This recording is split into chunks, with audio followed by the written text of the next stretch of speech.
সোমবার যুক্তরাষ্ট্রের ফ্লোরিডায় পাম বিচে নিজের বাসভবন মারে লাগোতে সংবাদ সম্মেলনের আয়োজন করেন নবনির্বাচিত মার্কিন প্রেসিডেন্ট ডোনাল্ড ট্রাম্প। এদিন সাংবাদিকদের অনেক প্রশ্নের খোলামেলা উত্তর দেন তিনি। প্রশ্নোত্তর পর্বে উঠে আসে রাশিয়া ইউক্রেন যুদ্ধ, ইসরায়েল গাজা সংঘাত ও Syria issue.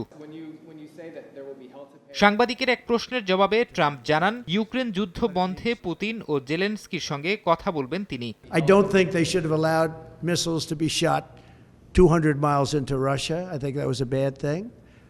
And that brought the Koreans in, North Korea. সংবাদ সম্মেলনে সিরিয়া ইস্যুতেও কথা বলেন ট্রাম্প। আসাদ সরকারের পতনের পেছনে তুরস্কের হাত রয়েছে বলেও মনে করেন তিনি। Syria has a lot of, there's a lot of indefinites. Nobody knows what's going to happen with Syria. But I think Turkey is going to hold the key to Syria, actually. সংবাদ সম্মেলনে সিরিয়ায় অবস্থানকারী মার্কিন সেনাদের বিষয়ে ট্রাম্পের কাছে জানতে চাওয়া হয়, তবে এ বিষয়ে সরাসরি কোনো উত্তর দেননি তিনি। গাজা ইস্যুতে ইসরায়েলের পক্ষে যেমন দৃঢ় অবস্থানে ছিলেন বাইডেন, তার উত্তরসূরিও হাঁটছেন একই পথে।